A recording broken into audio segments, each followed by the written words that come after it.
வணக்கம். வைத்தியநாதர் திருவடி சரணம். ஸ்ரீவில்லிபுத்தூரிலிருந்து பாரம்பரிய வைத்தியர் அண்ணாமலை ஆனந்த். சொரியாசிஸ் இன்னைக்கு இருக்கிற நிறையா பேருக்கு இருக்கிற மிகப்பெரிய பிரச்சனை. உடலில் இருக்கிற ஊறல், தேமல், இந்த மாதிரி சின்ன தொடை ஈடுகளில் உள்ள லெட்டின் பத்து இதெல்லாம் சின்ன அளவில் இருக்குது. நிறையா பேருக்கு பார்த்திங்கன்னா உடல் முழுசுமே பெரிய பெரிய படை மாதிரி அவங்க சட்டையை கழட்டினாங்கன்னா முகத்துக்கும் அவங்க உடம்புக்கும் சம்மந்தமே இருக்காது. அப்படி ஒரு உடலில் ஏகப்பட்ட பிரச்சனை இருக்கும். சிலவங்களுக்கு இந்த பாம்பு தோல் அப்படியே கட்டங்கட்டமாக பாம்பு தோல் எப்படி இருக்குமோ அதே மாதிரி இருக்கும். அந்த இடத்துல இருந்து வெடித்து நீரெல்லாம் வரும். அந்த நீர் பக்கத்துலேயே இருக்க முடியாது. அந்தளவுக்கு கொடுமையான வாதம் இருக்கும். இந்த மாதிரி சொரியாசிஸ்க்கு அந்த காலத்தில் தஞ்சாவூர் மாவட்டத்தில் ஒரு சின்ன கிராமத்தில் ஒரு வயதான பெரியவர் தாமிரம் அப்படிங்கிற அந்த 1 பைசா அதை சுண்ணம் பண்ணி ஒரே ஒரு டோஸ் நெய்யில் கரைச்சி கொடுத்துருக்காங்க. கொடுத்தா ரொம்ப டிசென்ட்ரி ஆகும். இந்த தாமிர சின்னம் கொடுத்து டிசென்ட்ரி ஆகும்போது அதை பெரிய கதையாகவே சொல்கிறாங்க. புது மண்பானையில் கஞ்சி மாதிரி காய்ச்சி அவங்கள ஒரு 6 சின்ன ஓடை மாதிரி காவிரியோட கிளை நதியில் நடுவில் நிற்க வச்சுட்டு டிசென்ட்ரி போய்கிட்டே இருக்குமா. இவங்களுக்கு கஞ்சியை ஒரு பானையில் காய்ச்சி அப்படியே வெளியிலேருந்து வாழை மட்டையில் தான் ஊற்றி விடுவாங்களாம். ஏன்னா அவர் போகிற அளவுக்கு அதுக்குள்ளேயே 2-3 தடவை டிசென்ட்ரி ஆகுமா. அந்த பானையை உடச்சி போட்டதே ஒரு ஆள் உயரத்துக்கு பெரிய மலை மாதிரி இருக்குது அப்படின்னு சொல்கிறாங்க.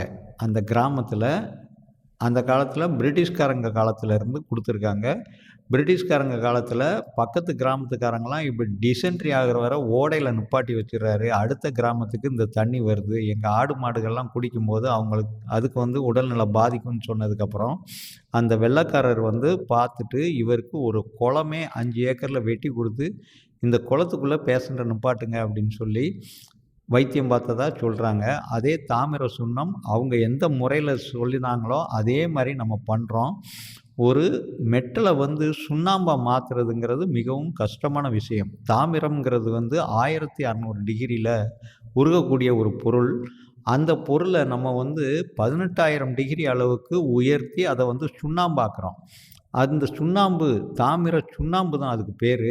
அதனால் நம்ம உடம்புல சுலபமாக கரையக்கூடியது.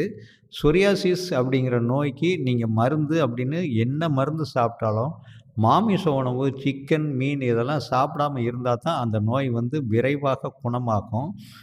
கொஞ்சம் பத்தியம் இருக்கணும். ஆனால் சொரியாசிஸ் நோய்க்குன்னு நீங்கள் மருந்து சாப்பிட்டீங்கன்னா நம்மக்கிட்ட ஒரு சிறப்பான ஹிட்டு உங்களுடைய நோயை பொறுத்து. சாதாரண தேமல், லெட்டின் பத்து இந்த மாதிரி இருந்துச்சுன்னா அதுக்கு டோஸ் கம்மியாக கொடுப்போம்.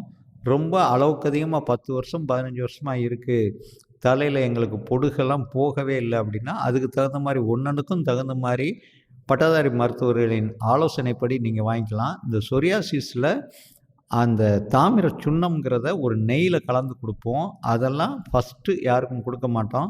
சிலவங்க கேட்குறவங்களுடைய விருப்பத்தை பொறுத்து கொடுப்போம், நோயின் தன்மையை பொறுத்து கொடுப்போம். இது சாப்பிடும்போது அவங்களுக்கு நல்ல பலன் கிடைக்கும். உடம்புல இருக்க சொரியாசிஸ் வேகமாக குணமாகும். ஒரு அற்புதமான ஹிட்டு நம்மக்கிட்ட இருக்குது. பட்டதாரி மருத்துவர்களின் ஆலோசனைப்படி நீங்கள் வாங்கிக்கலாம். இதில் பட்டதாரி மருத்துவர்களின் ஃபோன் நம்பரும் கிளை அலுவலகங்களில் இருக்கிற ஃபோன் நம்பரும் வரும். நீங்கள் எந்த ஊரில் இருக்கிறீங்களோ அந்த ஊருக்கு பக்கத்தில் இருக்கிற கிளையில் உள்ள டாக்டரை போய் நீங்கள் பார்த்து உங்களுக்கு தேவையான மருந்துகளை அவங்க ஆலோசனைப்படி நீங்கள் வாங்கி கொள்ளலாம். நன்றி, வணக்கம். வைத்தியநாதர் திருவடி சரணம்.